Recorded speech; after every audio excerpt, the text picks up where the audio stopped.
ठीक है, चल रहा है ना आराम से।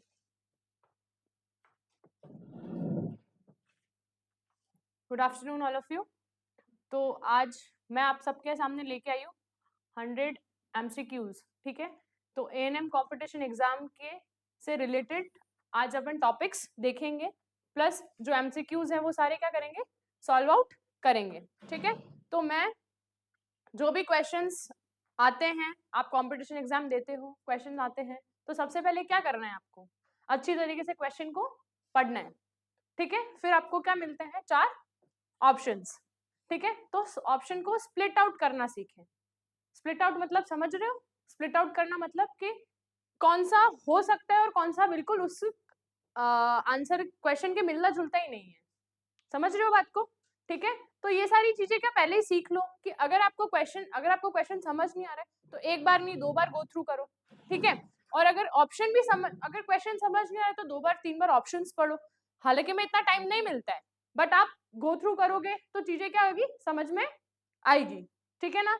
तो क्वेश्चन को स्प्लिट आउट जो ऑप्शंस है उनको स्प्लिट आउट करना भी सीखो, ठीक है। तो सबसे पहले क्वेश्चन ये रहा, अच्छे से पढ़ोगे, ठीक है, अच्छे से क्वेश्चन को गो थ्रू करो, देन जो भी आंसर है उसको भी गो थ्रू करो, ठीक है। ऑप्शंस देखो और फिर बाद में सॉर्ट आउट करो, ताकि पॉइंट्स जो होंगे आपको मैक्सिमम नेगेटिव पॉइंट्स में ना जाकर कहां पे जाओगे, आपके पॉजिटिव पॉइंट्स में। तो सबसे पहले क्वेश्चन दिख रहा है, सबसे पहले क्वेश्चन क्या है, व्यक्ति के स्वस्थ रहने के लिए आवश्यक है व्यक्तिगत स्वच्छता को बनाए रखना, ऑप्शन ए। ऑप्शन बी, पर्यावरण स्वच्छता को बनाए रखना। ऑप्शन सी है या तो ए या बी, या ऑप्शन डी है उपयुक्त में से कोई भी नहीं, ठीक है।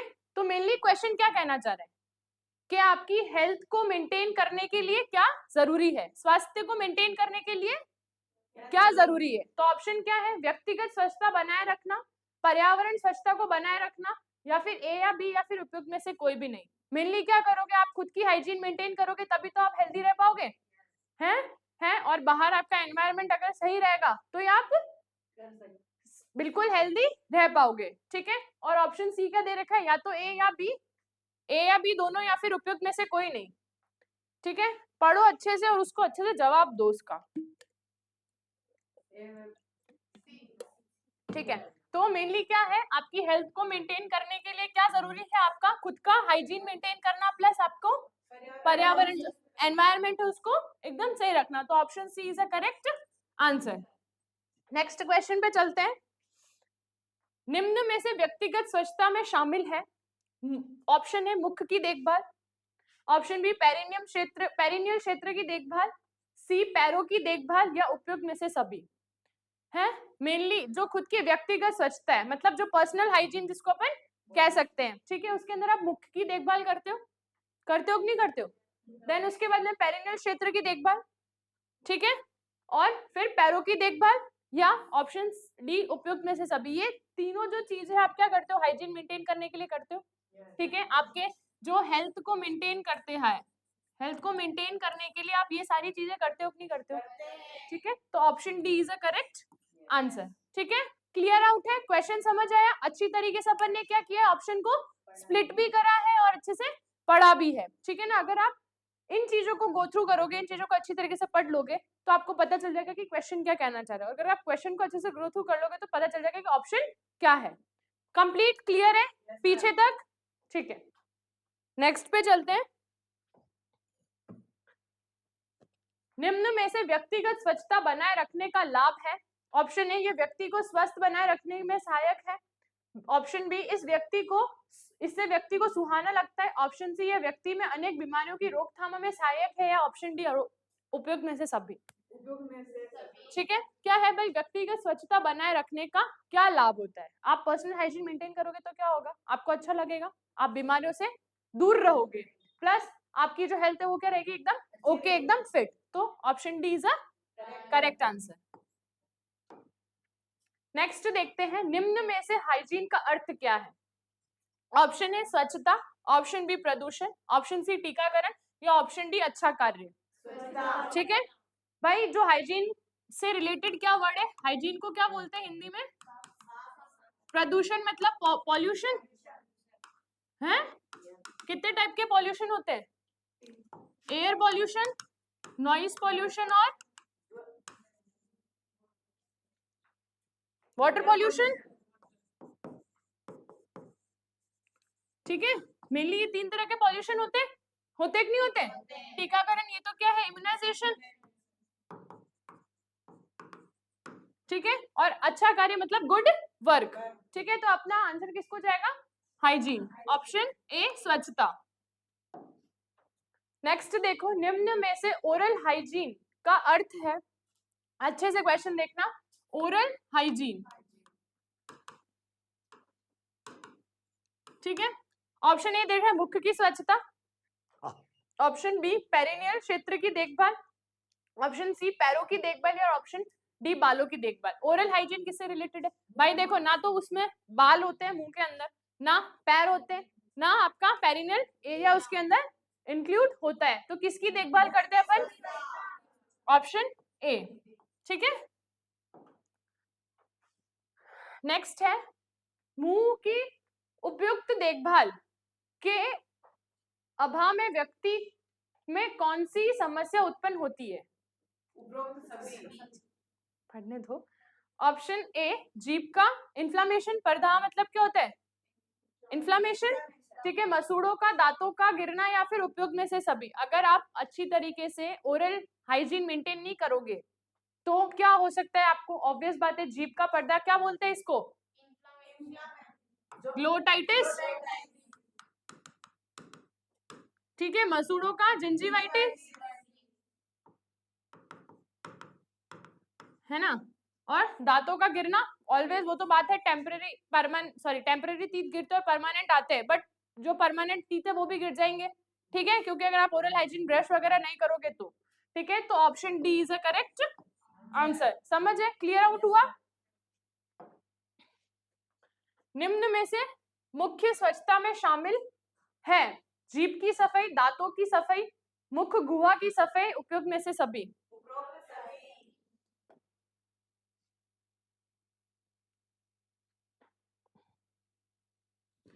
ठीक है, तो जो मुख्य की स्वच्छता है मतलब ओरल हाइजीन जिसको अपन कहते हैं, उसके अंदर क्या क्या शामिल होता है भाई? अपनी जीभ की सफाई भी होते, दांत की सफाई भी अपन करते हैं, और मुख गुहा मतलब क्या? हाँ, माउथ कैविटी जो होती है, मुख गुहा मतलब कैविटी होती है ना, तो माउथ कैविटी की सफाई भी अपन क्या करते हैं? मुख ओरल हाइजीन के अंदर क्या करते हैं? मेंटेन करते हैं। तो option D is a correct answer. Next देखो, निम्न में से पर्यावरण स्वच्छता में शामिल है वायु प्रदूषण की रोकथाम, ऑप्शन बी जल प्रदूषण की रोकथाम, ऑप्शन सी घर से निकले कचरे का उपयुक्त प्रबंधक, या फिर ऑप्शन डी उपयुक्त में से सभी।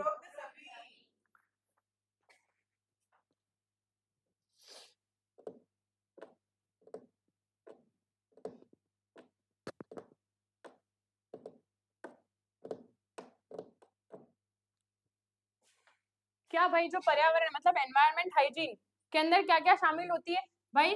जो आपकी वायु मतलब एयर पॉल्यूशन है उसकी रोकथाम, उससे प्रिवेंशन। ठीक है, मेनली जल जो वाटर पॉल्यूशन है उसकी भी रोकथाम, या फिर आपके घर से निकला हुआ जो भी कूड़ा या फिर कचरा होता है उसको आप कहाँ पे फेंकते हो?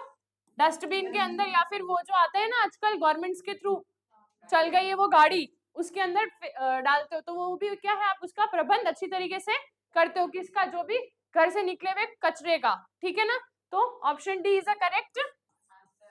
Very good. निम्न में से पायरिया किसका कारण हो सकता है?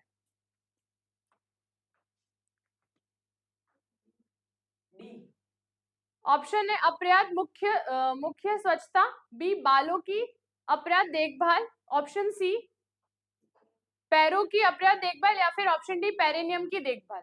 भाई जो पायरिया है, पायरिया जो वर्ड है, मैंने आपको क्या बोला था? सीवियर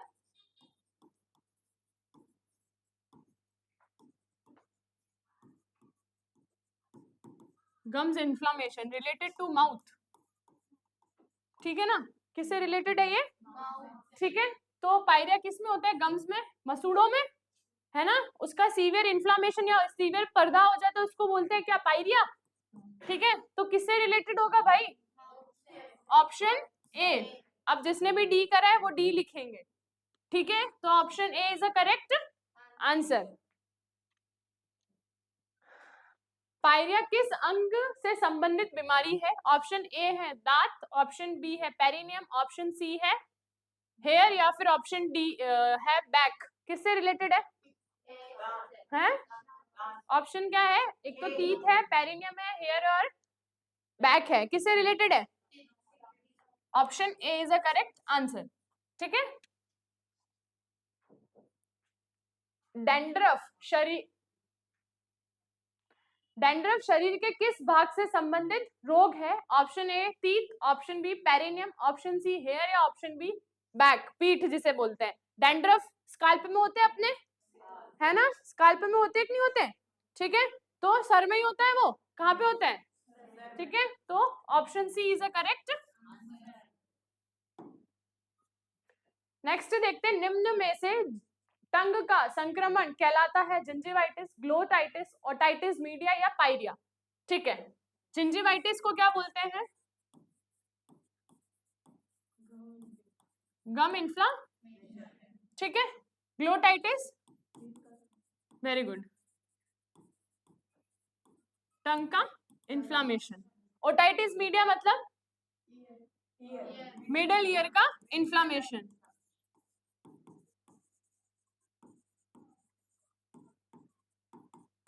और पायरिया के अंदर टीथ और गम्स दोनों आ जाते हैं, है ना?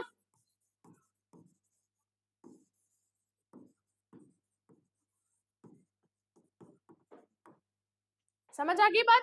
ठीक है, तो अब अपन ने क्या क्या ऑप्शन स्प्लिट कर दिए भाई। पायरिया तो हो नहीं सकता है, ठीक है। ओटाइटिस मीडिया कान से रिलेटेड है, ठीक है। देन अपन देखते हैं ग्लोटाइटिस भाई, टंग का इन्फ्लामेशन। ग्लोटाइटिस वर्ड जो मेनली रिफर्स करता है किससे? टंग से। और जिंजिवाइटिस किस में आता है आपका? गम। तो आपको इनके मतलब पता होंगे तो ऑप्शन वैसे ही पता चल जाएंगे, तो option B is a correct. Very good. Next है, निम्न में से कौन से मरीज को मुख्य देखभाल की अतिरिक्त आवश्यकता होती है? सबसे ज्यादा आवश्यकता किसको होती है? ऑप्शन ए देखते हैं, बेहोशी वाले रोगी को, लकवाग्रस्त या गंभीर रूप से बीमार रोगी को, या उपयुक्त में से सभी? हाँ, तो ठीक है, जो ओरल हाइजीन है, मुख्य की जो देखभाल जिसको अपन ओरल हाइजीन कहते हैं, ठीक है ना, तो वो किसके अंदर? जो बेहोश वाले पेशेंट होते हैं वो भी नहीं कर पाएंगे, ठीक है, और जो लकवाग्रस्त पेशेंट होते हैं वो भी नहीं कर पाएंगे, ठीक है ना। प्लस आपके जो गंभीर रूप से बीमार होते हैं, कुपोषित होते हैं, वो भी नहीं कर पाते। तो option D is a correct answer. मुख्य स्वच्छता के लिए निम्न में से कौन सा घोल उपयोग में लिया जा सकता है? Option A hydrogen peroxide, option B potassium paramagnet, या फिर नॉर्मल सलाइन, या उपयोग में से सभी? बताओ।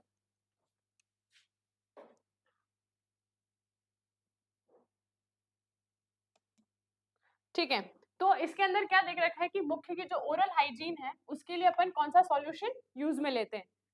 हाइड्रोजन पेरोक्साइड तो मैंने आज ही तुमको क्लियर करवाया था, ठीक है।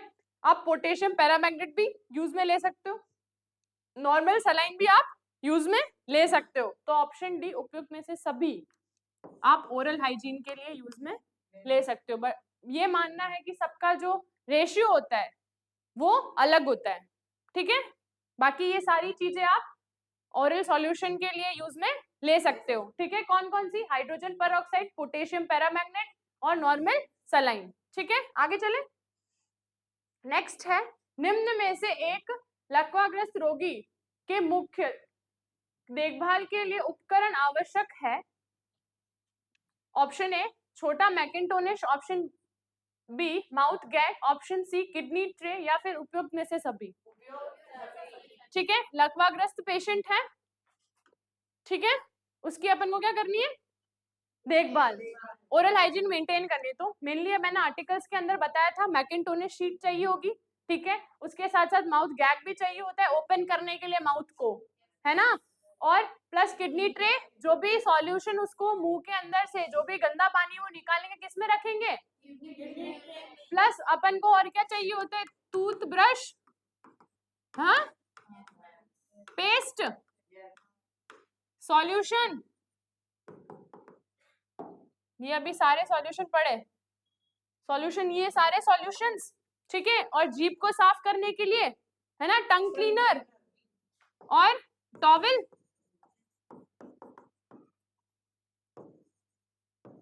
ये सारी चीजें क्या चाहिए होती है, एसेंशियल चाहिए होती है। लेकिन अगर आप सबसे पहले अगर आप अपना प्रोसीजर जो है, अगर आप अपना प्रोसीजर जो है वो चालू कर रहे हो, सबसे पहले आपको क्या करना चाहिए, आर्टिकल को सही से जमा देने चाहिए, ठीक है। उसके बाद में आपको क्या करना चाहिए, वॉश योर हैंड, ठीक है। फिर थर्ड पे आपको क्या करना चाहिए, आपको जो भी प्रोसीजर है किसको समझाना है, पेशेंट को, ठीक है।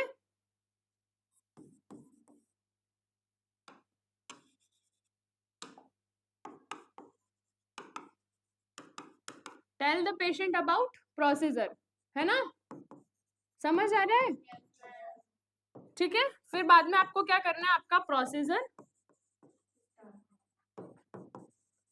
ठीक है। ये आपका प्रोसीजर पूरा स्टार्ट होने के बाद में एंड के अंदर वापस हैंड वॉशिंग, कंप्लीट क्लियर है, ठीक है, समझ आ गई बात। चलो आगे बढ़ते हैं। तो इसके अंदर से option D is a correct, okay. Next है, एक रोगी की मुख्य स्वच्छता के दौरान मैकिन्टोनिश का उपयोग उपयोग किया जाता है, इसके पीछे का कारण है, ऑप्शन ए, ये रोगी के बिस्तर एवं वस्त्रों को खराब होने से बचाने में लाभकारी है, या फिर इसमें व्यर्थ पानी को एकत्रित किया जाता है, या फिर इसका उपयोग रोगी के मुंह को खुला रखने के लिए किया जाता है, उपयुक्त में से कोई नहीं, हाँ ठीक है। तो अपन अब देखते हैं, उपयुक्त में से कोई नहीं तो नहीं होगा, ठीक है।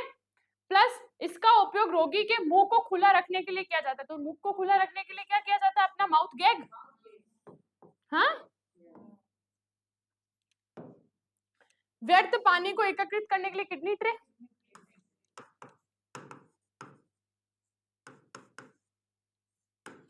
अब मैकिन्टोनिश क्यों यूज में ली जाती है, ताकि उसके वस्त्र और उसका बेड गीला नहीं हो, ठीक है।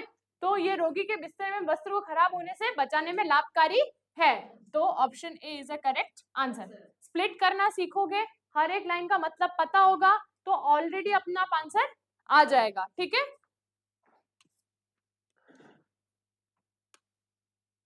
ठीक है, नेक्स्ट है, एक रोगी की मुख्य स्वच्छता के दौरान एएनएम को कितनी सांद्रता वाले पोटेशियम पैरामैग्नेट उपयोग में लिए जाने चाहिए, ये अपन ने आज या कल में पढ़ा था शायद। Option A 1:5,000, option B 1:1, option C 1:2, या ऑप्शन डी किसी भी सांद्रता वाले घोल उपयोग में लिए जा सकते हैं।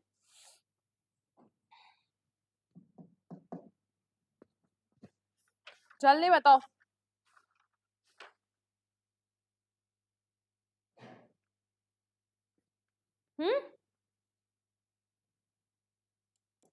ठीक है, तो मेनली जो एएनएम है, जैसे कि आप, ठीक है, तो एएनएम को कितनी सांद्रता वाले जो पोटेशियम है उसकी जो सांद्रता, मतलब उसका जो रेशियो है वो क्या रखना चाहिए, 1:5,000, ठीक है, 1:5,000 किसका रखना चाहिए, पोटेशियम पैरामैग्नेट का, ठीक है। नेक्स्ट देखो, एक रोगी को मुख्य स्वच्छता प्रदान करते समय किन किन सामानों की आवश्यकता होती है, option A toothpaste, toothbrush, option C प्राथमिकता जैसे सफेद वैसलीन, या फिर उपयोग में से सभी, सोच समझ के जवाब देना।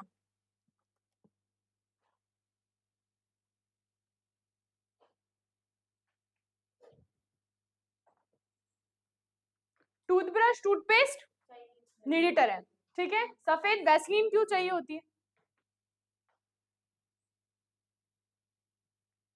ड्राइनेस आ जाती है, तो उपयोग में से सभी, ठीक है।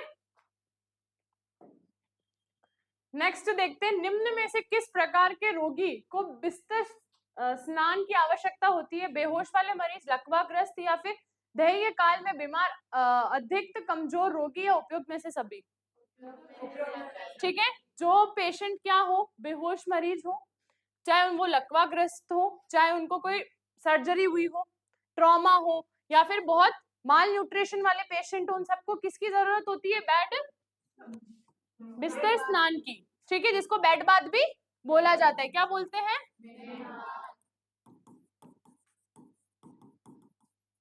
है ना, क्या बोलते हैं? बेड। तो option D is a correct.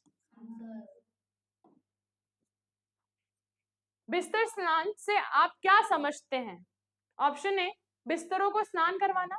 Option B, रोगी को बिस्तर पर ही स्नान करवाना। ऑप्शन सी, रोगी को बिस्तर से उठाकर टॉयलेट में ले जाकर स्नान करवाना। या उपयुक्त में से सभी? सोचो, तुम बता क्यों रहे हो?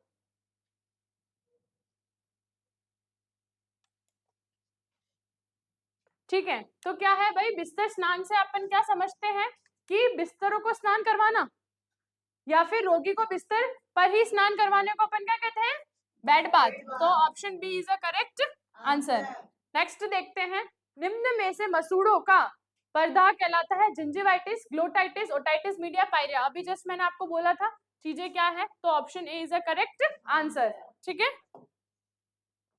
नेक्स्ट है, एक बेहोश रोगी की मुख्य स्वच्छता के दौरान माउथ माउथ रैग का उपयोग किया जाता है, इसके पीछे का कारण क्या है? यह रोगी को बिस्तरों एवं वस्त्र को खराब होने से बचाने में लाभकारी है, या फिर इसमें व्यर्थ पानी को एकत्रित किया जाता है, या फिर ऑप्शन सी, इसका उपयोग रोगी के मुख को खुला रखने के लिए किया जाता है। उपयुक्त में से कोई नहीं। अच्छे से क्वेश्चन पढ़ो, देन ऑप्शन चूज करो, देन उसका आंसर दो। ठीक है, तो भाई जो ये तो मैकेंटोनिश हो गया, ठीक है, मेनली व्यर्थ पानी किस में रखता है आपका? Kidney tray. ठीक है, और माउथ को खोलने के लिए क्या यूज करते हैं अपन? Mouth gag. ठीक है, तो option C is a correct. Next है, एक रोगी के मुख की स्वच्छता के दौरान किडनी ट्रे का उपयोग लेने का क्या कारण है?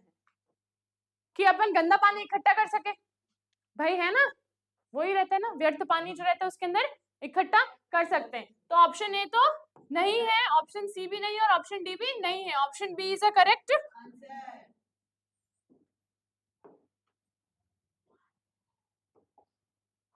नेक्स्ट है, निम्न में से किस प्रकार के रोगी की त्वचा के अतिग्रस्त होने की संभावना अधिक रहती है? ऑप्शन ए, ऐसे रोगी को जो मल मूत्र के असमय से, या फिर ऑप्शन बी, ऐसे रोगी जिन्हें अधिक पसीना आता है, या ऑप्शन सी, ऐसे रोगी जिनमें गाव से अधिक स्त्राव आता है, या फिर ऑप्शन डी, उपयुक्त में से सभी।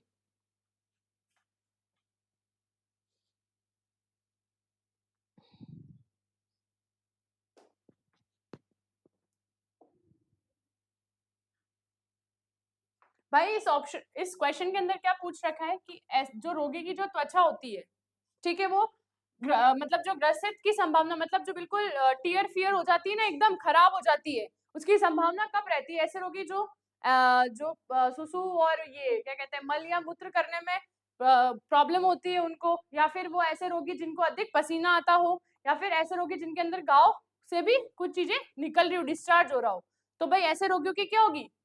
स्किन खराब हो जाएगी, त्वचा क्या हो जाएगी, है ना। तो उपयुक्त में से सभी सही आंसर है।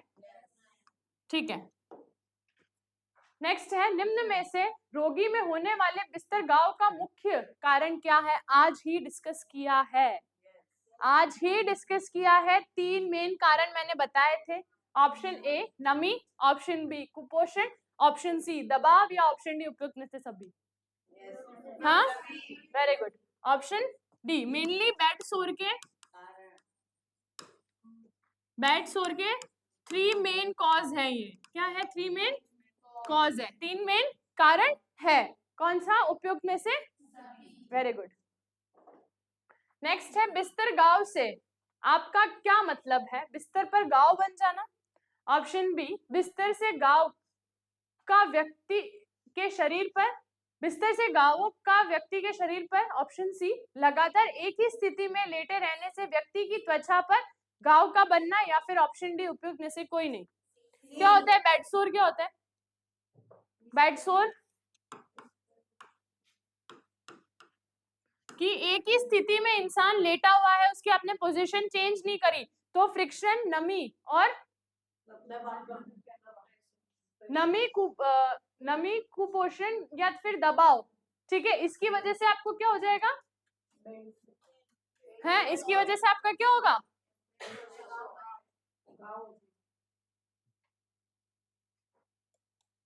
ठीक है। तो मेनली क्या होगा, उसके ऊपर बेड सोर हो सकते हैं आपको। तो एक ही स्थिति में पर्सन लेटा हुआ है कितने घंटों तक, तो जो उभरे हुए पार्ट है उनके ऊपर क्या हो जाएगा, ये दबाव लगेगा, फ्रिक्शन, नमी होने की वजह से क्या होगा, त्वचा पे, त्वचा में सर्कुलेशन रुक जाएगा, तो वहां की जो त्वचा होगी कैसे हो जाएगी, ब्लू, साइनोसिस हो जाएगा, है ना, ठीक है। तो उसको क्या कहते हैं अपन, बेड। तो option C is the correct answer. Next है, निम्न में से एक रोगी को स्किन केयर प्रदान करने का उद्देश्य है त्वचा को स्वस्थ रखना, रोगी को बिस्तर घाव से बचाना या फिर रोगी को आराम प्रदान करवाना, या उपयुक्त में से सभी। मैंने क्या बोला था, बोलना नहीं है।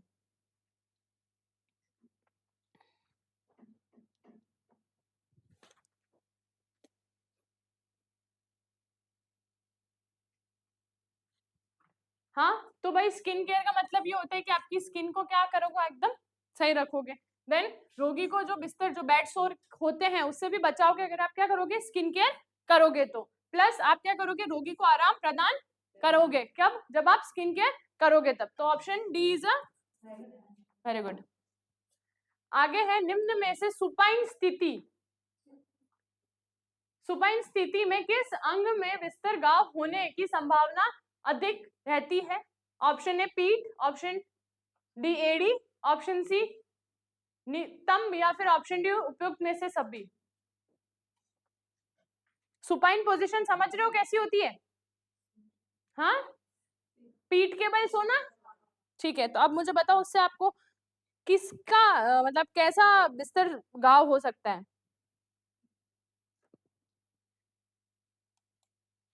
ठीक है। तो क्या है भाई, सुपाइन पोजीशन कैसी होती है आपकी, पीठ के बल लेटना, ठीक है, सही है ना, आपको सीधा लेटना, जैसे अपन नॉर्मल सोते हैं वैसे सुपाइन पोजीशन में सोते हैं। तो भाई पीठ भी आ रही है आपकी पीछे, एडी पे भी हो सकते हैं, और आपके नितंब मतलब हिप, हिप पर भी क्या हो सकता है, बेड सोर। तो option D is the correct answer, उपयुक्त में से सभी। नेक्स्ट है, सुपाइन स्थिति में रोगी पीठ के बल लेटा रहता है, पेट के बल लेटा रहता है, हाथों के बल लेटा रहता है, या फिर बाई करवट में लेटा रहता है। सुपाइन पोजीशन कैसी होती है, पीठ के बल लेटना, तो option A is the correct answer. और अगर यही क्या कहते हैं, पेट के बल लेटता तो प्रोन पोजीशन, और दाई तरफ करवट मतलब लेफ्ट लेटरल, ठीक है। नेक्स्ट पढ़ो, निम्न में से किस प्रकार के रोगी की त्वचा की देखभाल पर अधिक ध्यान देनी चाहिए। ऐसे रोगी जो मलमूत्र में असामान्य हो, या फिर ऐसे रोगी जिनमें अधिक पसीना आता हो, या फिर ऐसे रोगी जिनमें घाव अधिक स्त्राव होता हो, या उपयोग में से सभी। हैं जो भाई यूरिन इनकॉन्टिनेंस वाले होते हैं, या फिर जिनको यूरिन करने में दिक्कत आती है, उनकी भी केयर करनी चाहिए।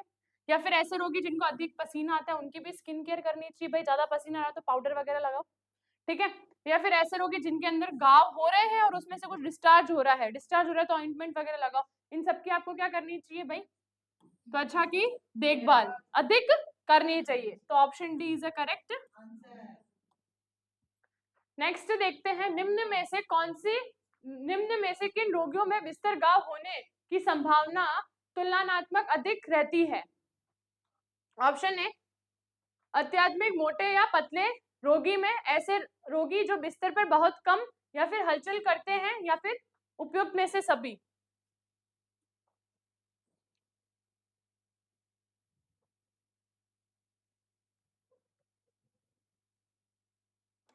ठीक है, तो ऑप्शन एक बार वापस देखते हैं कि ऐसे निम्न में से किन रोगियों को बिस्तर घाव होने की संभावना तुलनात्मक अधिक रहती है, ठीक है। जो व्यक्ति मोटे या पतले रोग होते हैं, या फिर जो बिस्तर में बहुत कम हलचल करते हैं, माल न्यूट्रिशन, या उपयुक्त में से सभी। किनको ज्यादा प्रॉब्लम हो सकती है, मतलब किनको बेड सोर ज्यादा हो सकता है, हाँ, जो अधिक मोटे भी हो चाहे पतले भी, उनको भी हो सकता है, प्लस जो बिस्तर में है और कम हलचल करते हैं उनको भी हो सकता है, और माल न्यूट्रिशन वाले को तो होता ही होता है। तो ऑप्शन डी। नेक्स्ट देखो, निम्न में से बालों की देखभाल का उद्देश्य है बालों को स्वच्छ एवं स्वस्थ रखना, बालों में संक्रमण की रोकथाम करना, रोगी को सुहाना महसूस करवाना है, उपयुक्त में से सभी। मेनली आप हेयर जो बालों की देखभाल है क्यों करते हो? ताकि जो स्वच्छता है किसकी, बालों की, वो बनी रहे, प्लस संक्रमण की क्या कर सकते हो आप, रोकथाम कर सकते हो, बालों के अंदर जुएं पड़ना, डैंड्रफ पड़ने से कम, ठीक है। प्लस उसके बाद में आप महसूस करवा सकते हो कि अच्छा लगता है बाल बनाने के बाद में एकदम वेल ड्रेसअप होके आते हो, तो है ना। तो उपयोग में से सभी is a correct answer.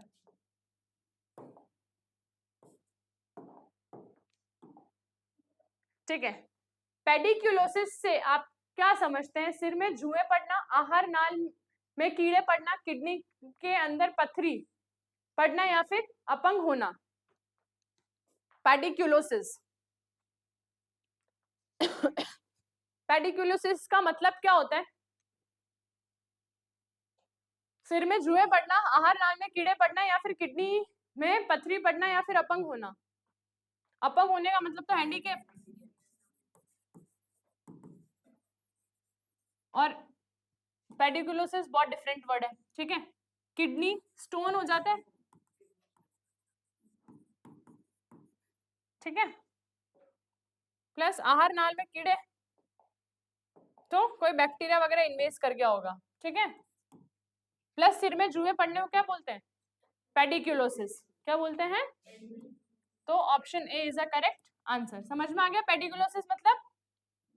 Clear है, ठीक है। बिस्तर घाव की रोकथाम हेतु रोगी की बिस्तर पर स्थिति कितने समय बाद बदल लेनी चाहिए? हर 2 से 3 घंटे बाद, 8 से 12 घंटे बाद, हर 2 से 3 दिन बाद, या 2 से 3 हफ्ते बाद? हर घंटे में चेंज करनी चाहिए। ऑप्शन में हफ्ते बाद करोगे तो इंसान, 2 से 3 दिन बाद करोगे तो ज्यादा प्रॉब्लम आएगी, और 8 से 12 घंटे तो ज्यादा ही होता है। तो हर 2 से 3 घंटे में, और बाकी क्या करते हैं अपन, हर एक, है ना, हर 1 घंटे में करते हैं वरना। तो option A is the correct answer.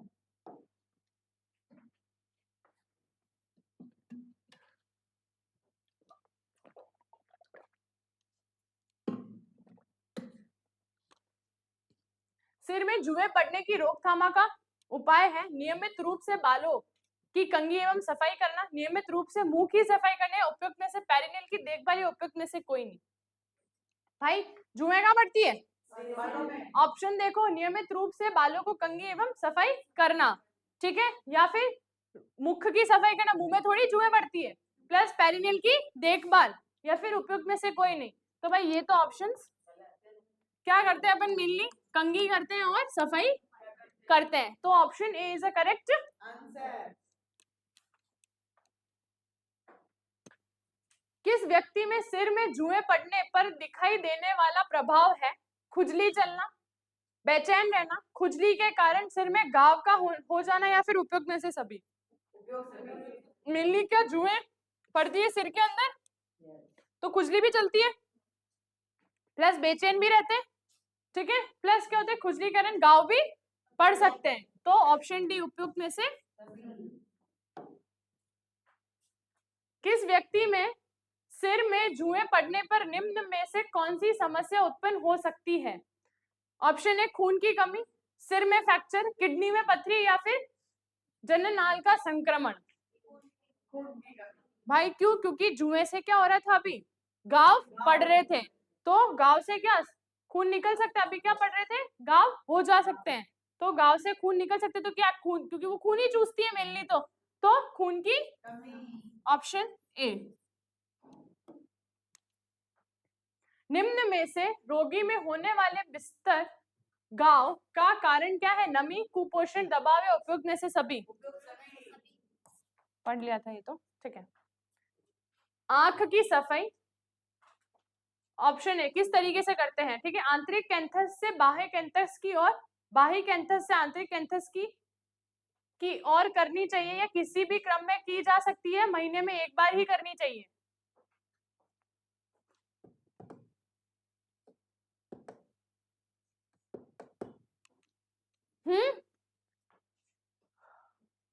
Option write down करो जल्दी।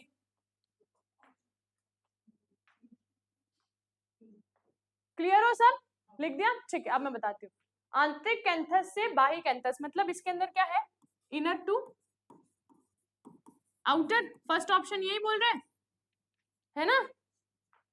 आंतरिक कैंथस मतलब inner canthus to outer canthus, या फिर outer canthus canthus to inner canthus, या फिर किसी भी क्रम में की जा सकती है या फिर कोई नहीं।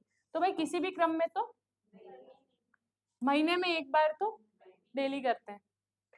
अब बाह्य कैंथस से अगर अपन बाहर से अंदर की ओर जाएंगे तो बाहर के कीटाणु भी अंदर आ जाएंगे, ठीक है? बाहर की ओर से बाहर वाली कैंथस से अंदर वाली कैंथस तक जाएंगे तो बाहर के कीटाणु भी अंदर आ सकते हैं, ठीक है? तो ये तो क्या होगा? Inner canthus to outer canthus जाएंगे। क्यों? क्योंकि माइक्रो ऑर्गेनिज्म लेते लेते लेते और बाहर ज्यादा होते तो उनको क्लियर आउट करते चलेंगे। भाई समझ आ गई बात? तो option A is a correct. Perineum की सफाई का कर्म क्या है? पेरिनियम पहचान गए क्या है पेरिनियम? है? पहचान गए ना? ठीक है, उसकी सफाई का जो क्रम है वो क्या है? आगे से पीछे की ओर होनी चाहिए या फिर पीछे से आगे की ओर होनी चाहिए, या फिर कोई निश्चित नहीं है या उपयुक्त में से कोई नहीं? तो भाई ये दो ऑप्शन तो ठीक है, या तो आगे से पीछे की ओर होगी या फिर पीछे से आगे की ओर होनी चाहिए। बताओ।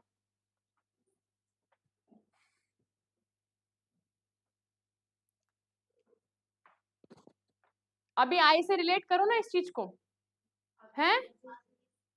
भाई अपन ने क्या inner canthus to outer canthus किया था, ठीक है? तो अगर अपन पीछे से आगे की ओर करेंगे तो माइक्रो ऑर्गेनिज्म ज्यादा आएंगे, बट अगर अपन आगे से पीछे की ओर करेंगे तो कम जाएंगे, ठीक है? कम कंटामिनेशन होगा। तो option A is a correct answer.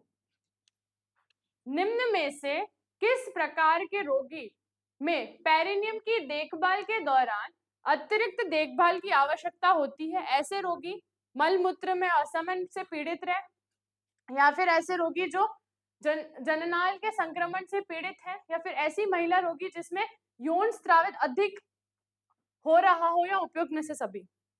Perennial care ही क्यों करनी चाहिए? जो मेनली आपका डिफिकेशन करने में या फिर यूरिनेशन करने में, जिसको मिचुरेशन कहते हैं, वो करने में सफल नहीं हो, ठीक है? उनको दिक्कत आ रही हो, प्लस ऐसे रोगी जिनको सेक्सुअल ट्रांसमिटेड डिजीज हो, हाँ, कोई भी ट्रैक में या फीमेल रिप्रोडक्टिव या फिर मेल रिप्रोडक्टिव में से किसी ना किसी में कोई ना कोई दिक्कत हो, या फिर महिला जिसके अंदर वेजाइनल डिस्चार्ज ज्यादा हो, ठीक है? उसके अंदर आपको क्या करनी चाहिए? पेरिनियम की। तो उपयुक्त में से सभी is a correct answer. Next देखो, पेरिनियम की देखभाल से आप क्या समझते हैं? ऑप्शन है मुख गुहा की देखभाल, बगलों की देखभाल, बाएं जननांगों के आसपास क्षेत्र में, हाथों के नाखूनों की देखभाल।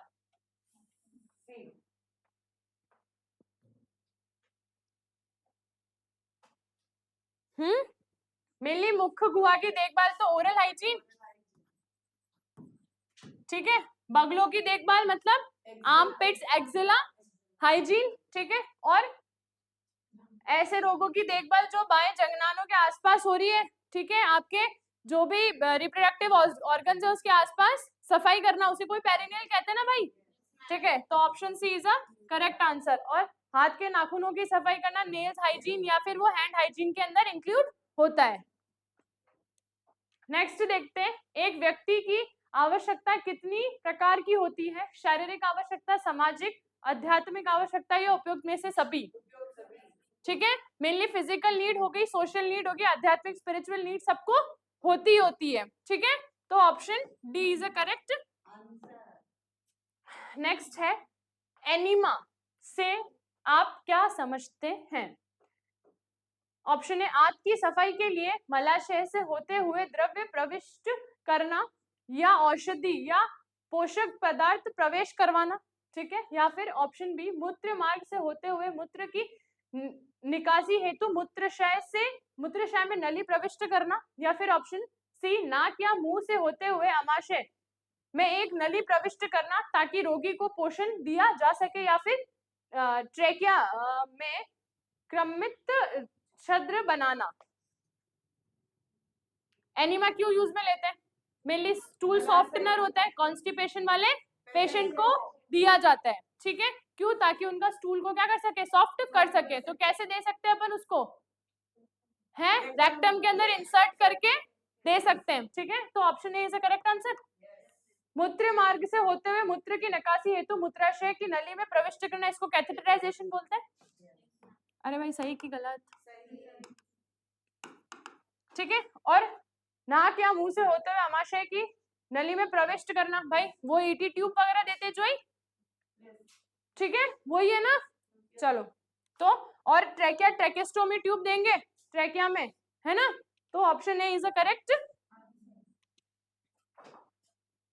कैथेटराइजेशन से आप क्या समझते हैं? कैथेटराइजेशन समझ में आ गया? मूत्र मार्ग में से आप क्या फिट करोगे? एक नली को प्रविष्ट करवाओगे, ठीक है। तो option B is the correct answer. Next देखते हैं, मूत्र मार्ग से होते हुए मूत्र की निकासी हेतु मूत्राशय में प्रवेश करवाई जाने वाली नली कहलाती है एनिमा, कैथेटर, नेजोगैस्ट्रिक ट्यूब, या ऑप्शन डी एवं सी। Option D. हाँ भाई, एनिमा क्यों दिया जाता है पता चल गया, कॉन्स्टी वाले पेशेंट को, ठीक है। और यूरिनरी इनकॉन्टिनेंस वाले को देते हैं, यूरिनरी रिटेंशन वाले को कैथेटर देते हैं।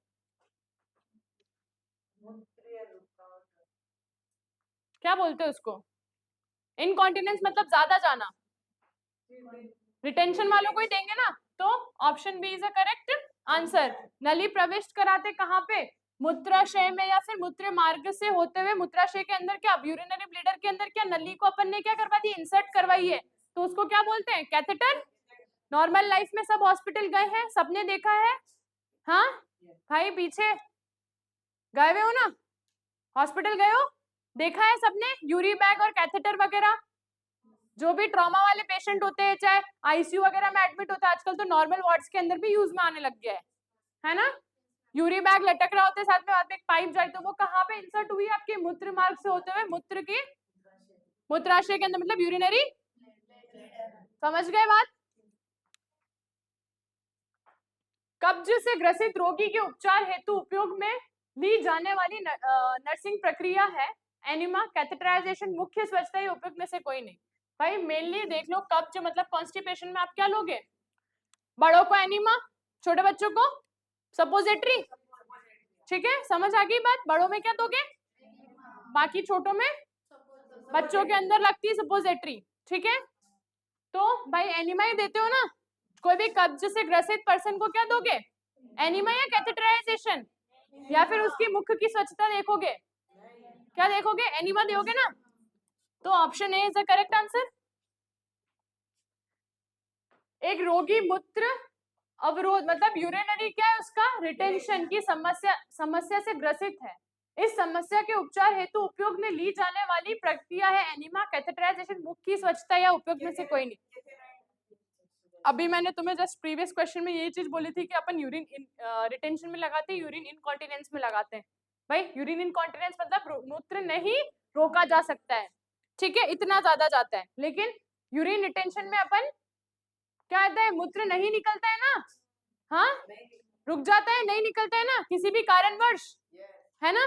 तो भाई उसके लिए अपन क्या करते हैं, कैथेटर इंसर्ट करेंगे और फिर ब्लेडर से डायरेक्ट यूरी बैग के अंदर जाएगा वो मूत्र, ठीक है। तो क्या करेंगे, कैथेटराइजेशन।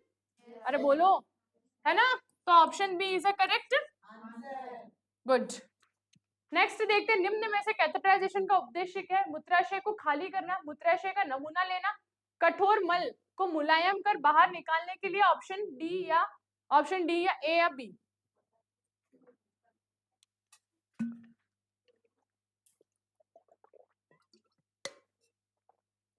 लिख लिया सबने अपना ऑप्शन? ठीक है, क्या लिखा? सबका दिमाग वहीं तक ही चला, ऑप्शन ए तक ही। कोई तुम्हारे सामने यूरिन इनकॉन्टिनेंस वाला पेशेंट आ गया, ठीक हो, अब तुम्हें उसने कैथेटराइज लगा रखा है, तो तुम सैंपल क्या करोगे, उसको बोलोगे नहीं तो जाके सुसु करके आ वापस, जा वॉशरूम जा वापस जा, क्या बोलोगे? कैथेटराइजेशन किया है तुमने तो यूरी बैग में वॉश टॉयलेट निकल रहा है उसी से ही लोगे? तो क्या मूत्राशय को खाली करने में भी काम में आ सकता है, प्लस आप सैंपल भी ले सकते हो। तो option D is the correct answer, but जिसने बोला है ए वो ए रखेगा, ठीक है। नेक्स्ट देखो, निम्न में से एक रोगी को एनिमा लगाने का उद्देश्य है मूत्राशय को खाली करना, मूत्र का नमूना लेना, कठोर मल को मुलायम कर बाहर निकालने के लिए। ऑप्शन बी, ए या बी। मेनली एनिमा मैंने आपको बता दिया, स्टूल सॉफ्टनर भी बोलते हैं इसको, क्या बोलते हैं?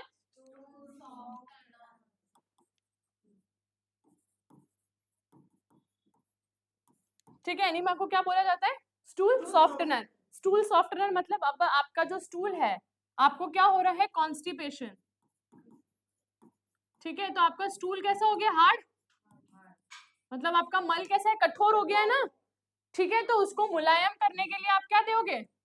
एनिमा, ठीक है। तो कठोर मल को मुलायम कर बाहर निकालने के लिए क्या लगाया जाता है आपका?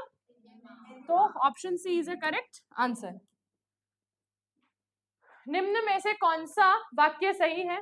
ऑप्शन ए, व्यक्ति का शारीरिक एवं मानसिक विकास पर्यावरण पर काफी हद तक, या फिर ऑप्शन बी, निर्भर करता है, सॉरी, पर्यावरण काफी हद तक निर्भर करता है। ऑप्शन बी, वायु में प्रदूषण की उपस्थिति स्वास्थ्य के लिए हानिकारक होती है। ऑप्शन सी, मनुष्य में शारीरिक एवं मानसिक विकास हेतु पर्यावरण का प्रदूषण रहित होना जरूरी है। ऑप्शन डी, उपयुक्त में से सभी।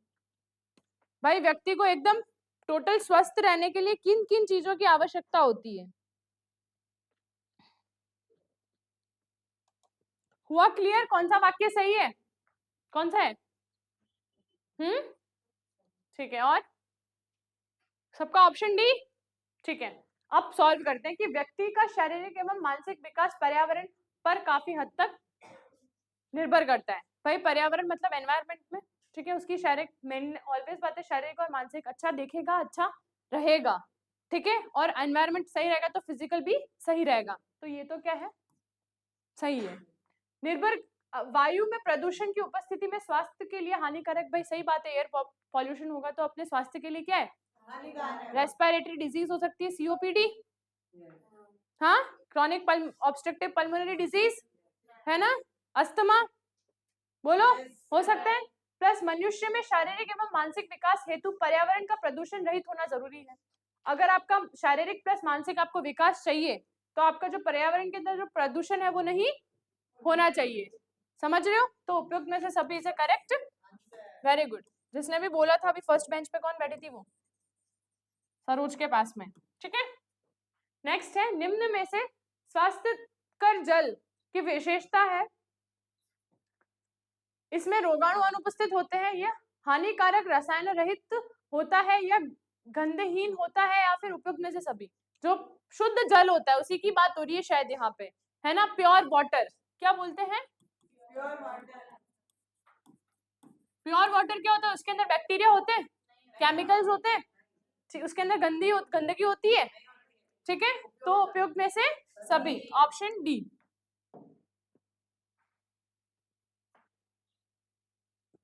निम्न में से जल का उपयोग है पानी पीने में, कृषि कार्य हेतु, उद्योग में, या उपयोग में से सभी।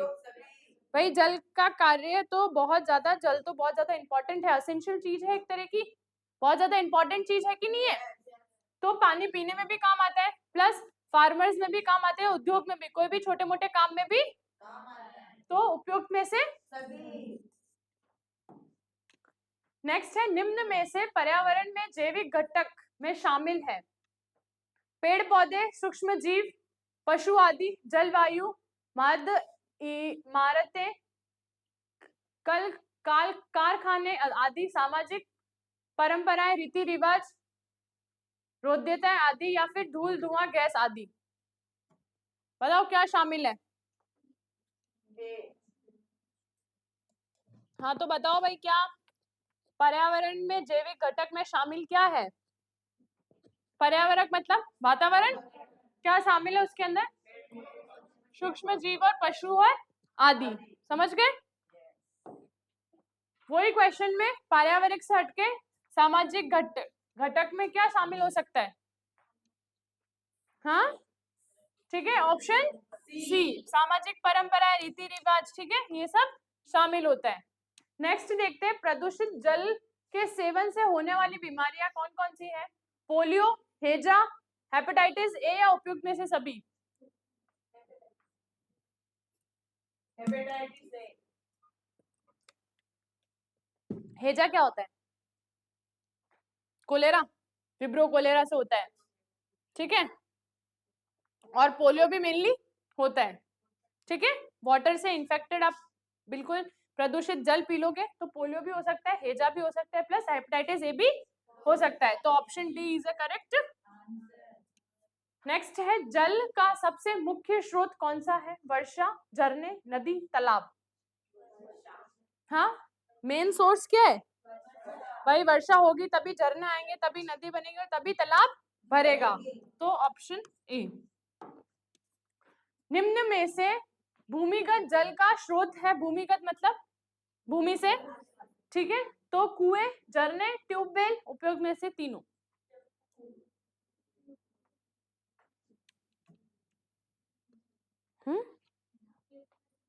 कुएं से भी पानी आता है, झरने में भी, ठीक है भाई, जमीन का ही स्रोत है, वो भी भूमिगत का ही है, प्लस ट्यूबवेल, ठीक है, और उपयोग में से तीनों। तो ऑप्शन डी। जल प्रदूषण से आप क्या समझते हैं? जल में हानिकारक तत्वों की उपस्थिति जो कि व्यक्ति के स्वास्थ्य पर नकारात्मक प्रभाव डालती है। वायु में हानिकारक तत्वों में उपस्थिति जो व्यक्ति के स्वास्थ्य पर नकारात्मक प्रभाव डालती है। वायु का अनुपस्थित होना है, जल का अनुपस्थित होना। वाटर पॉल्यूशन से आप क्या समझते हो कि वाटर पॉल्यूट हो गया मतलब कोई गंदगी उसके अंदर शामिल हो गई है, जो अगर अपन पी लेंगे तो अपनी बॉडी के अंदर क्या हो सकती है? बीमारियां हो सकती है। तो option A is a correct. निम्न में से जल प्रदूषण की रोकथाम का उपाय है? घरों में उपयोग निस्तारण, या फिर उद्योग में नकली अपशिष्ट का उपयुक्त निस्तारण, या फिर जन समुदाय में जागरूकता उत्पन्न करना, या उपयुक्त में से सभी?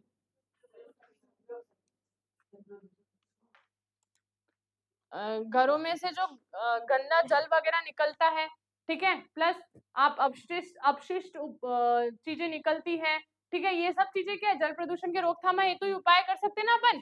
तो ऑप्शन डी, ठीक है। निम्न में से जल प्रदूषण का उदाहरण है? धूलित गैस, सॉरी दूषित या धूलित लिखा हुआ है यहाँ पे, वायरस, या फिर डिटर्जेंट, या फिर उपयुक्त में से सभी? बताओ बताओ, जल प्रदूषण का उदाहरण क्या है?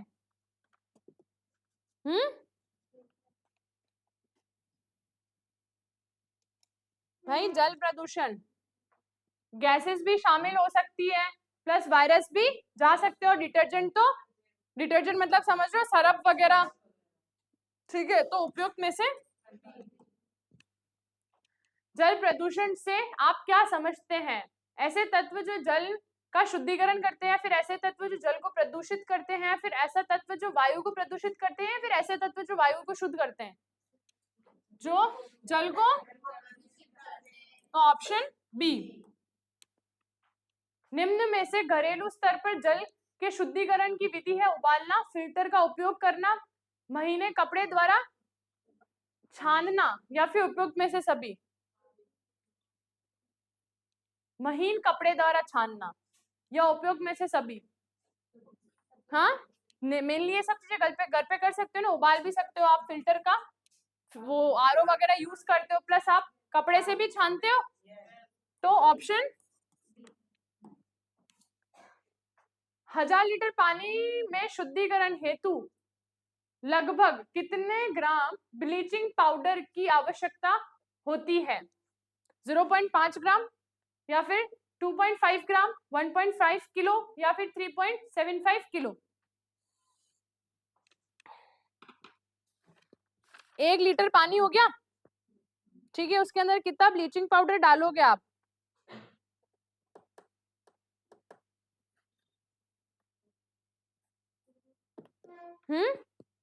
मेनली ब्लीचिंग पाउडर वगैरह यहाँ पे डाला जाता है, जो कुएं का पानी होता है ना,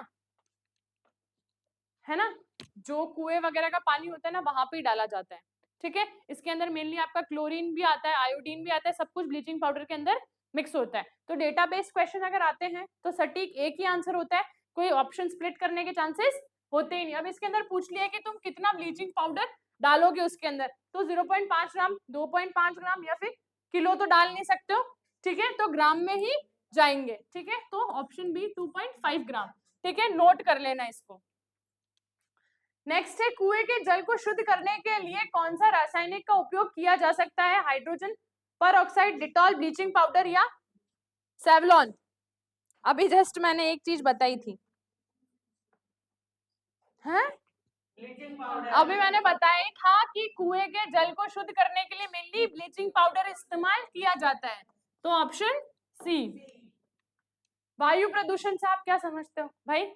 एयर के अंदर क्या होगा, प्रदूषित हो गया हो, गैस वगैरह चली गई हो, तो वायु में हानिकारक तत्व की उपस्थिति जो व्यक्ति के स्वास्थ्य पर नकारात्मक प्रभाव डालती हो उसको क्या बोलते हैं? वायु प्रदूषण।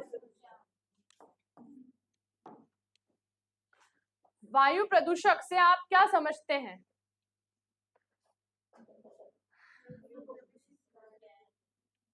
Option C.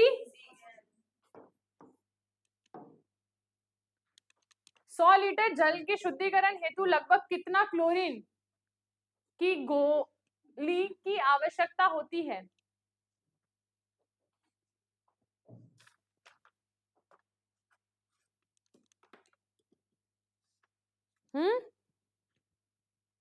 भाई अब 100 लीटर जल ही है, 0.5 ग्राम। तुक्के?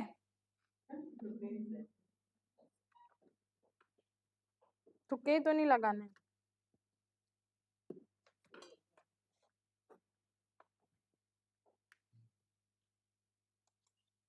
अभी अपन ने जो 1 लीटर, जो 1000 लीटर पानी जो था उसके अंदर भी अपन ने 2.5 ग्राम ही ब्लीचिंग पाउडर यूज किया था कि नहीं किया था? तो इसके अंदर भी 2.5 ग्राम कितना क्लोरीन की डालेंगे, ठीक है।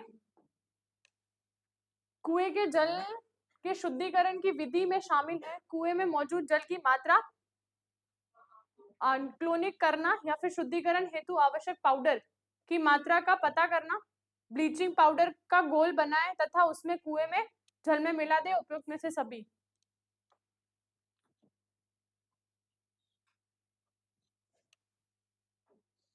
बताओ भाई।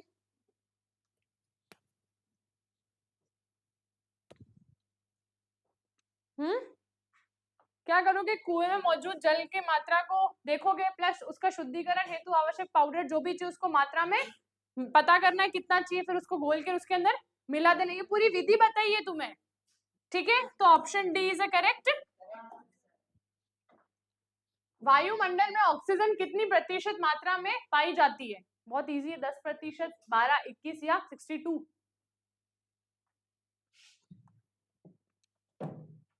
बताओ भाई।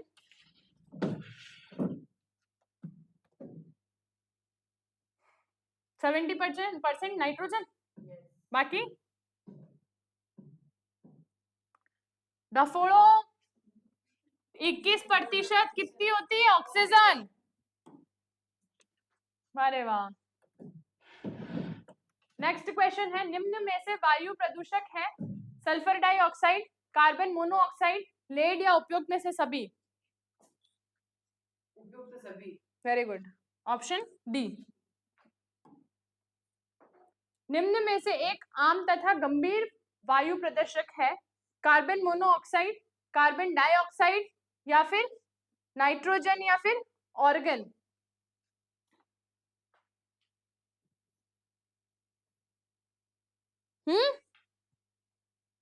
कार्बन डाइऑक्साइड तो अपन लेते हैं रे, ठीक है। नाइट्रोजन प्रेजेंट होती है 70%, ऑर्गन अपने यूज में आती नहीं है, तो कार्बन मोनोऑक्साइड। तो क्या इतना टाइम लगता है क्या जवाब देने में? निम्न में से सतह जल का स्रोत है बांध एवं क्रमित जल या तालाब, नदी, नाले या उपयुक्त में से सभी? उपयुक्त सभी। क्वेश्चन क्या कह रहा है पहले वो देखो।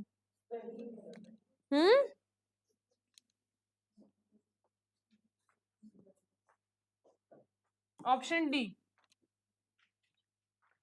निम्न में से जल प्रदूषण का स्रोत है गर्म से निकले कूड़े व कचरा एवं मल या जल, या फिर कारखानों में निकला अपशिष्ट, कृषि में निकला अपशिष्ट, या फिर उपयोग में से सभी। ठीक है, ऑप्शन डी। निम्न में से प्रदूषित जल के सेवन से होने वाली बैक्टीरियल बीमारी, पढ़ लो भाई, बैक्टीरियल पूछा है। ऑप्शन टाइफाइड फीवर या फिर पैराटाइफाइड फीवर, पोलियो तथा हेपेटाइटिस ए, ठीक है, गुआडीसी तथा एम्बियासी, या फिर उपयुक्त में से सभी। बैक्टीरियल बीमारी बतानी है तुम्हें।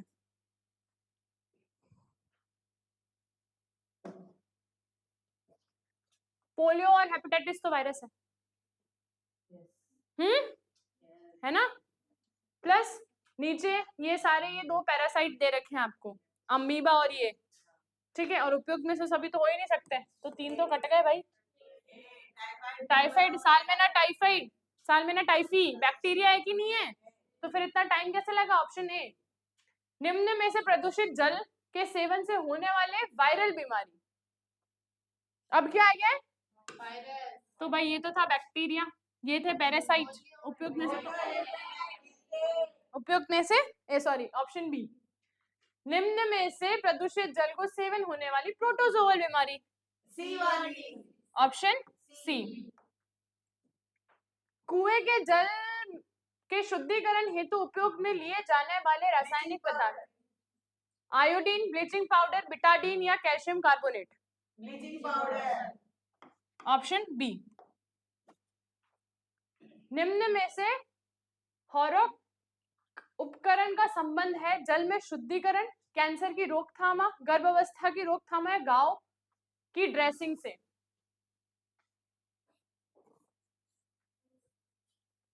हॉरोक, हॉरोक, हॉरोक, हॉरोक, ठीक है। तो भाई ये जो हॉरोक उपकरण होता है ना, मेनली आपका जो वाटर का प्योरिफिकेशन का जो वर्क होता है ना, वो इसी से ही होता है, ठीक है। तो ऑप्शन ए।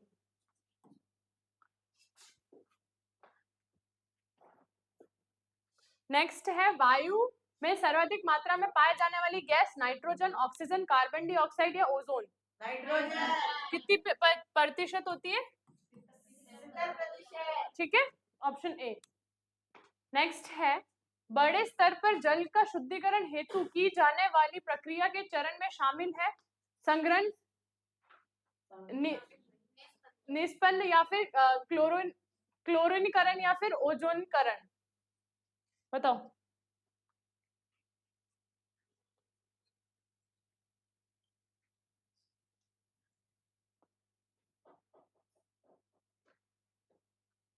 जो बड़े स्केल के ऊपर आपका वाटर प्योरिफिकेशन होता है ना, जो जल का शुद्धिकरण, शुद्धिकरण जिसको बोलते हैं, उसकी प्रक्रिया में क्या शामिल हो सकता है, उसकी प्रक्रिया को क्या बोलते हैं।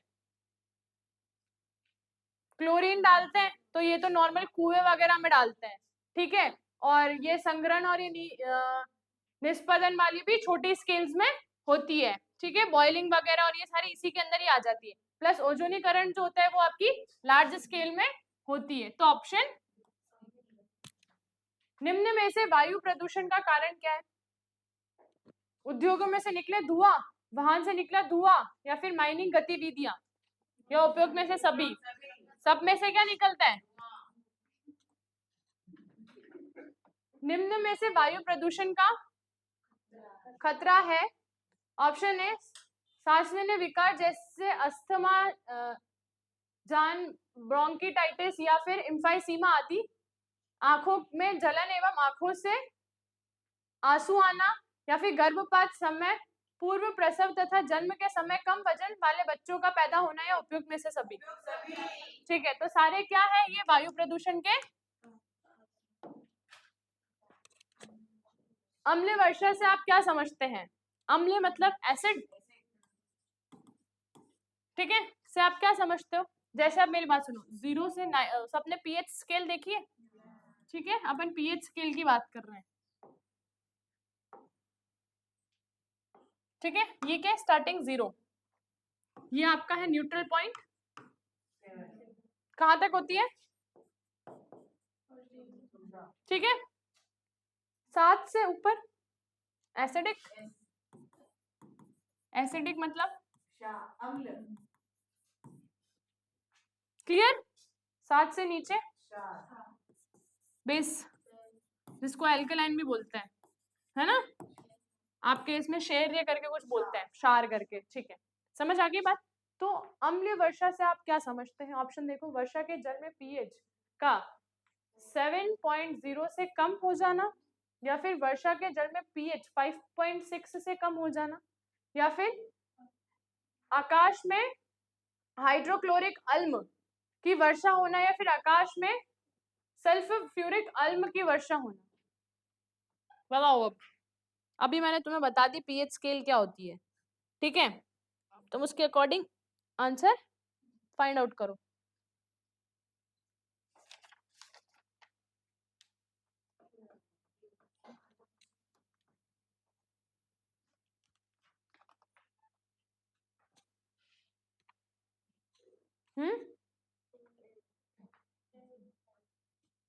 मेनली अपन अगर अल्म की जो भी वर्षा है अगर अपन मानते हैं तो माने जो 7.0 से कम है, ठीक है, तो भी एसिडिक नेचर पे जाएगी, ठीक है ना? कम है तो भी एसिडिक नेचर पे जाएगी। अगर इसकी पीएच 5.6 से कम हो तो भी एसिडिक पे जाएगी। मेनली दोनों सेम ही, दोनों आंसर सही है, बट अपन अभी बुक के अकॉर्डिंग किस पे जाएंगे? बी पे, ठीक है? बाकी अगर यहाँ पे होता अगर आपका 8.6 तो फिर ऑप्शन कौन सा सही होता? ठीक है, तो आप मेजोरिटी चांसेस दोनों सही लेकर चल रहे हो, ठीक है ना? तो option B is a correct answer. Next है, निम्न में से घर से निकले कूड़ा कटार का निस्तारण की किस विधि से किया जा सकता है? जलाना, पाटना, कंपोजिटिंग या उपयुक्त? गाड़ना होगा या फिर नहीं, पाटना ही है, पाटना। जलाना, पाटना, कंपोजिटिंग या उपयुक्त में से सभी? कंपोजिटिंग भी करते हो तुम, जलाते भी हो, ठीक है, तो ऑप्शन उपयुक्त में से सभी। पर्यावरण स्वच्छता कमेटी द्वारा अनुसूचित घर के मापदंडों में शामिल है घर का निर्माण ऐसी जगह किया जाना चाहिए जो सड़क के थोड़ी ऊंचाई पर हो ताकि वर्षा का जल घरों में नहीं घुसे। छत की जो ऊंचाई है 10 फीट या इससे अधिक होनी चाहिए। घर में सदस्यों की संख्या के अनुसार पर्याप्त संख्या में स्नानघर तथा शौचालय होने चाहिए। उपयुक्त में से सभी? भाई जो अपन पर्यावरण की स्वच्छता ने कमेटी बिठाई है प्लस उसके अकॉर्डिंग जो घर का जो भी आप फिक्स करते हो कि घर कैसा बनना चाहिए, ठीक है, हो 10 जने, एक बाथरूम एक वॉशरूम, पॉसिबल है? ठीक है, तो उपयुक्त में से सभी क्या है?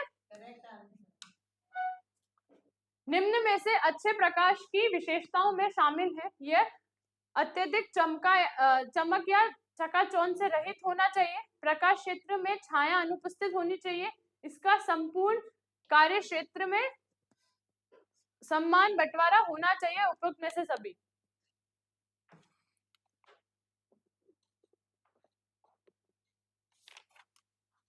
अच्छे प्रकाश की विशेष, अच्छा प्रकाश मतलब समझ गए, है ना? उसकी विशेषता क्या है? ये अत्यधिक चमक या चकाचौंध से रहित होना चाहिए, ज्यादा भी चमक और चकाचौंध, ठीक है, प्रकाश क्षेत्र में छाया अनुपस्थित होनी चाहिए, ठीक है, प्लस इसका संपूर्ण कार्य क्षेत्र समान बंटवारा होना चाहिए। ऑब्वियस बात है, सब जगह वेंटिलेशन या सब जगह लाइट आनी चाहिए, तो ऑप्शन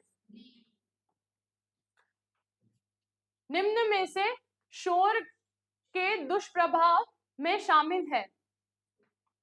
बहरापन या सुनने की क्षमता की श्रेणी क्षण हो जाना, सिरदर्द व एवं बेचैनी, या फिर एकाग्रचित्ता की कमी, एकाग्रचित्ता की कमी, या फिर उपयुक्त में से सभी? कंसंट्रेशन पावर भी कम हो जाती है, ठीक है, प्लस आपका सिरदर्द और बेचैनी भी आपको होती है, प्लस आपको बहरापन या सुनने की क्षमता भी, तो उपयुक्त में से निम्न में से मच्छर द्वारा संचरित रोग है मलेरिया, डेंगू फीवर, फ्लैरेसिस, या उपयुक्त में से सभी? Very good. निम्न में से रोचक जनक ऑर्थोपोड्स के नियंत्रण का उपाय है पर्याप्त स्वच्छता बनाए रखना, उपयुक्त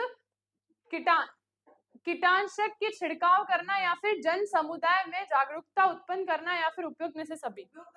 मेनली क्या है आपका जो भी ऑर्थोपोड्स का जो भी नियंत्रण है, या फिर मच्छर वगैरह, इंसेक्ट्स वगैरह जो भी हो, तो उसके अंदर आप क्या करोगे, आप स्वच्छता बनाए रखोगे, ठीक है। आप जो भी इंसेक्टिसाइड और पेस्टिसाइड्स का छिड़काव करोगे, ठीक है। उसके बाद में आप क्या करोगे, जागरूकता पैदा करोगे किसके अंदर, समुदाय मतलब कम्युनिटी के अंदर। तो उपयुक्त में से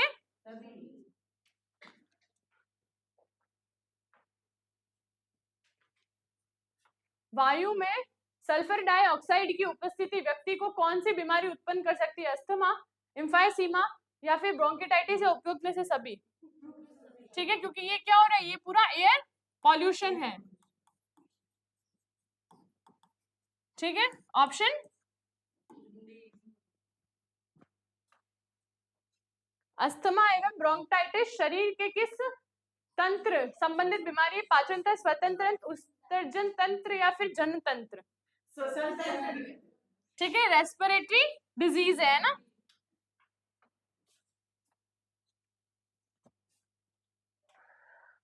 मानव शरीर में कार्बोक्सी हीमोग्लोबिन कब बनता है, जब कार्बन मोनोऑक्साइड रक्त मौजूद हीमोग्लोबिन से जुड़ जाता है, जब ऑक्सीजन हीमोग्लोबिन से जुड़ जाता है, या फिर नाइट्रोजन हीमोग्लोबिन से जुड़ जाता है, कि जब कार्बन मोनोऑक्साइड ऑक्सीजन से जुड़ जाता है।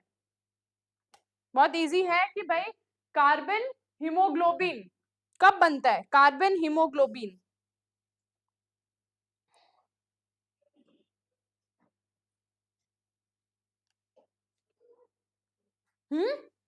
कार्बन हीमोग्लोबिन कब बनता है, जब कार्बन मोनोऑक्साइड रक्त में मौजूद हीमोग्लोबिन से क्या होता है, ठीक है। तो ऑप्शन ए। रक्त में कार्बोक्सी हीमोग्लोबिन की मात्रा बढ़ जाने पर निम्न में से कौन सा प्रभाव दिखाई देता है, सिर दर्द, नेत्र दोष, असामान्य हृदय कार्य, या फिर उपयुक्त में से सभी। क्यों, क्योंकि वो प्योर ब्लड नहीं है, ठीक है।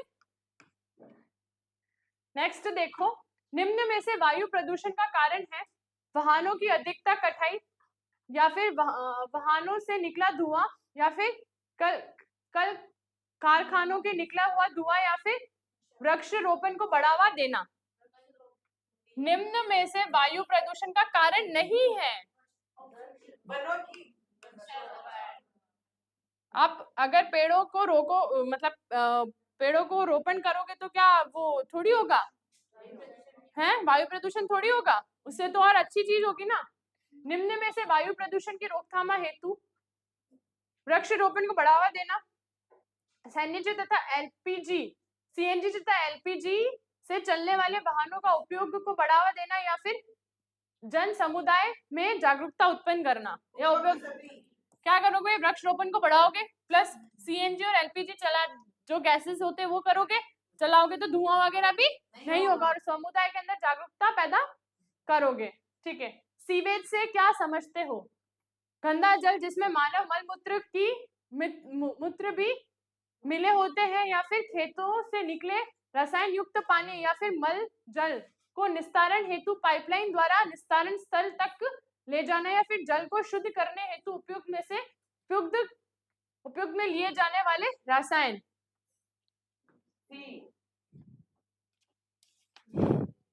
सोच समझ के आंसर दो, ठीक है। शुद्धिकरण तो नहीं होगी, ठीक है। मल जल को निस्तारण हेतु पाइपलाइन द्वारा निस्तारण स्थल तक पहुंचाना मतलब पाइपलाइन द्वारा तो नहीं पहुंचाते हैं, डायरेक्ट क्या बनता है, सेप्टिक टैंक, ठीक है ना। तो खेतों से निकला हुआ रासायनिक युक्त पानी है, प्लस गंदा जल जिसमें मानव मल मूत्र भी, ठीक है। तो ऑप्शन समझ गए, इसलिए कहते हैं कि पहले देखा करो। सीवेज सिस्टम से आप क्या समझते हैं, गंदा जल जिसमें मानव मलमूत्र, और वही ऑप्शन रिपीट है। अब बताओ, पहले सीवेज था, अब सीवरेजेस सिस्टम,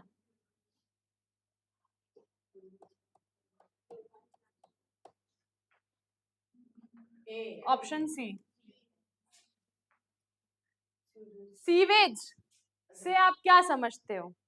तो हम ये समझते हैं कि गंदा जल जिसमें मानव का मल मूत्र भी शामिल हो। सिस्टम से आप क्या समझते हो?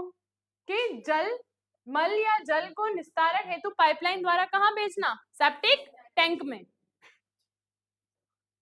निम्न में से किस प्रकार का शौचालय इस उपयोग में लेने के बाद पानी द्वारा फ्लश करके साफ किया जाता है?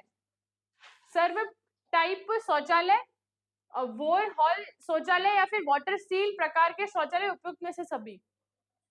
तुमने पढ़े शौचालय?